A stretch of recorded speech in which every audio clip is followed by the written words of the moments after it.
ఈ వీడియో చూసే ముందు జై హనుమాన్ అని కామెంట్ చేయండి. డిసెంబర్ 30వ తేదీ మంగళవారం రోజు ముక్కోటి ఏకాదశి వచ్చింది.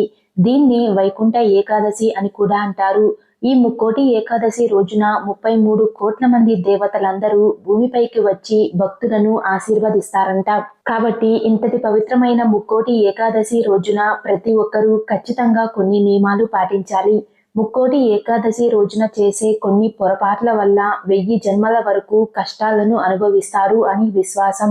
కాబట్టి ఈ ముక్కోటి ఏకాదశి రోజున పొరపాటున కూడా అస్సలు చెయ్యకూడని తప్పులు ఏమిటో ఈ వీడియోలో తెలుసుకుందాం. వీడియోని స్కిప్ చేయకుండా చూడండి. ముక్కోటి ఏకాదశి రోజున ప్రతి ఒక్కరూ తెల్లవారుజామునే నిద్ర లేవాలి. ఈ రోజున పొరపాటున కూడా ఆలస్యంగా నిద్ర లేవకూడదు. ఎందుకంటే ఈ పవిత్రమైన ఏకాదశి రోజున ముక్కోటి దేవతలందరూ భూమిపైన తిరుగుతూ ఉంటారు. కాబట్టి ముక్కోటి ఏకాదశి రోజున ఆలస్యంగా నిద్ర లేస్తే మీ ఇంట్లో ఖచ్చితంగా కష్టాలు ప్రారంభమవుతాయి. ఈ వైకుంఠ ఏకాదశి రోజున ప్రతి ఒక్కరూ ఖచ్చితంగా తలస్నానం చేయాలి. ఎందుకంటే ఎదుటి వారి చెడు దృష్టి మొత్తం మన జుట్టుకి అంటుకుని ఉంటుంది. కాబట్టి ఏకాదశి రోజున తలస్నానం చేయడం వల్ల నరదిష్టి కష్టాలన్నీ తొలగిపోయి అదృష్టం కలిసొస్తుంది. ముక్కోటి ఏకాదశి రోజున తప్పకుండా వెంకటేశ్వర స్వామిని పూజించాలి. ఎవరైతే ఈ రోజున వెంకటేశ్వర స్వామిని పూజిస్తారో అలాంటి ఇళ్లల్లో సిరి సంపదలకు లోటు ఉండదు. కాబట్టి ఈ ముక్కోటి ఏకాదశి రోజున మీ పూజ గదిలో ఉండే వెంకటేశ్వర స్వామి పటం ముందు ఆవు నెయ్యితో ఒక దీపం వెలిగించి స్వామివారిని పూజిస్తే అఖండ కుబేర రాజయోగం సిద్ధిస్తుంది. వెంకటేశ్వర స్వామికి అత్యంత ఇష్టమైన వాటిల్లో తులసి దళాలు ఒకటి.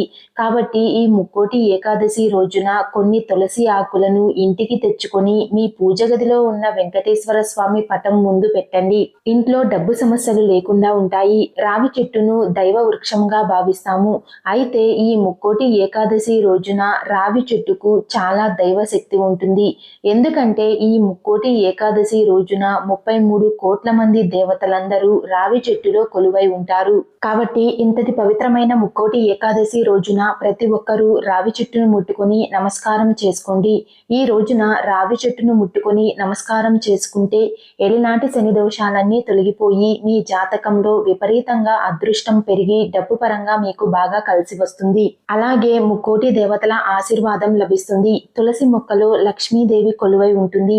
విశేషంగా ఈ ముక్కోటి ఏకాదశి రోజున లక్ష్మీదేవితో పాటు విష్ణుదేవుడు కూడా నివసిస్తాడు. కాబట్టి అప్పుల సమస్యలతో బాధపడేవారు, డబ్బు సమస్యలతో బాధపడేవారు ఈ ఏకాదశి రోజున తులసి మొక్కకు కొన్ని పచ్చిపాలు పోసి తులసి చెట్టు చుట్టూ 5 ప్రదక్షిణలు చేస్తే డబ్బు కష్టాలన్నీ తొలగిపోయి మీ ఇంటికి లక్ష్మీ కటాక్షం సిద్ధిస్తుంది. మామిడాకులు మీ ఇంటికి అదృష్టాన్ని తీసుకొస్తాయి. కాబట్టి ఈ ముక్కోటి ఏకాదశి రోజున మీ ఇంటి గుమ్మానికి ఖచ్చితంగా మామిడాకులను కట్టుకోండి. మీ ఇంట్లో ఉన్న దరిద్ర దేవత బయటకు వెళ్ళిపోయి ఇంట్లోకి లక్ష్మీదేవి అడుగు పెడుతుంది. ఇక మీ ఇల్లంతా సంపదతో నిండిపోతుంది. ముక్కోటి ఏకాదశి రోజున చేసే ఉపవాసాలకు కోటి జన్మల పుణ్య ఫలితం లభిస్తుంది. కాబట్టి ఈ ముక్కోటి ఏకాదశి రోజున వివాహమైన మహిళలు ఉపవాసం ఉంటే వారికి దీర్ఘ సుమంగళి ప్రాప్తి వరించి మీ భర్తకు బాగా కలిసి వస్తుంది. ముక్కోటి ఏకాదశి రోజున రాత్రి సమయంలో మాత్రం అన్నం అస్సలు తినకూడదు. ఎందుకంటే ఈ ఏకాదశి రోజున మురా అనే రాక్షసుడు వడ్ల ధాన్యాలలో దాక్కుంటాడు. కాబట్టి ఏకాదశి రోజున రాత్రి సమయంలో అన్నం తింటే పాపం కలుగుతుందని, రాక్షస గుణాలు వస్తాయని విశ్వాసం. ముక్కోటి ఏకాదశి రోజున ఏది చేసినా చేయకపోయినా వైకుంఠ ద్వార దర్శనం మాత్రం ఖచ్చితంగా చేసుకోవాలి. ఎందుకంటే ప్రతి సంవత్సరంలో ఈ ఒక్క రోజు మాత్రమే వైకుంఠ ద్వార దర్శనం నుండి స్వామివారు దర్శనమిస్తాడు. కాబట్టి ఈ ముక్కోటి ఏకాదశి రోజున విష్ణు ఆలయాలకు వెళ్ళి ఉత్తర ద్వారం నుండి స్వామివారిని దర్శనం చేసుకుని మీ కష్ట సుఖాలను స్వామివారికి చెప్పుకోండి. మీ కష్టాలన్నీ వెంటనే తొలగిపోయి కోరిన కోరికలన్నీ ఖచ్చితంగా నెరవేరుతాయి. ముక్కోటి ఏకాదశి రోజున ప్రతి ఒక్కరూ ఇంటి గుమ్మానికి పసుపు రాసి కుంకుమ బొట్లు పెట్టుకోవాలి. ఈ రోజున ఇంటి గుమ్మానికి పసుపు రాయకపోతే మీ ఇంట్లో ఉన్న లక్ష్మీదేవి బయటకు వెళ్ళిపోతుంది. మరీ ముఖ్యంగా ఈ ముక్కోటి ఏకాదశి రోజున రాళ్ళ ఉప్పును కొని మీ ఇంటికి తెచ్చుకోండి. మీ ఇంట్లో ఖచ్చితంగా లక్ష్మీదేవి తిష్ట వేసుకుని కూర్చుంటుంది.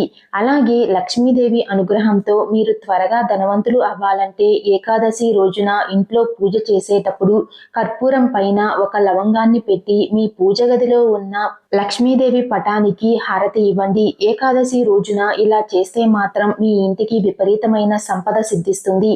అలాగే ఈ రోజున ఇంటిని శుభ్రంగా ఉంచుకోవాలి. ఇల్లు అశుభ్రంగా ఉంటే మాత్రం మీ ఇంట్లోకి లక్ష్మీదేవి ఎప్పటికీ అడుగు పెట్టదు. అలాగే ఏకాదశి రోజున ఇంటిని శుభ్రం చేసుకుంటే మీ ఇంట్లో ఏమైనా చెడు శక్తులు ఉంటే అవన్నీ తొలగిపోయి ఇంట్లోకి పాజిటివ్ ఎనర్జీ ప్రవేశిస్తుంది. ముఖ్యంగా ఈ ముక్కోటి ఏకాదశి రోజున మీ ఇంట్లో ఉన్న చింతపండు ఎవరికి ఇవ్వకూడదు. ఈ రోజున ఎవరికైనా చింతపండుని ఇస్తే మీ ఇంట్లో ఉన్న ఐశ్వర్యం మొత్తం ఇతరుల ఇంటికి వెళ్ళిపోతుంది. ఈ పవిత్రమైన ఏకాదశి రోజున పొరపాటున కూడా మాంసాహారం, వెల్లుల్లి, ఉల్లిపాయ తినకండి. వైకుంఠ ఏకాదశి రోజున ఎవరిపైనా కోపం చూపించకూడదు. చెడు మాటలు మాట్లాడకూడదు. స్త్రీలను దూషించకూడదు. ఈ ఏకాదశి రోజున పొరపాటున కూడా ఇంట్లో ఉన్న స్త్రీలు కంటతడి పెట్టకూడదు. స్త్రీలు కంటతడి పెడితే మాత్రం మీ ఇల్లు సర్వనాశనం అయిపోతుంది. ముక్కోటి ఏకాదశి రోజున పొరపాటున కూడా భార్యాభర్తలు గొడవలు పడకూడదు.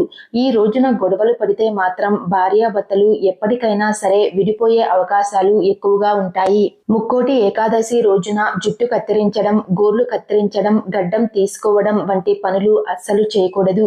ఈ వీడియో మీకు నచ్చినట్లయితే లైక్ చేసి షేర్ చేయండి. ఇలాంటి మరిన్ని అప్డేట్స్ కోసం మా ఛానల్ని సబ్స్క్రైబ్ చేసుకోండి.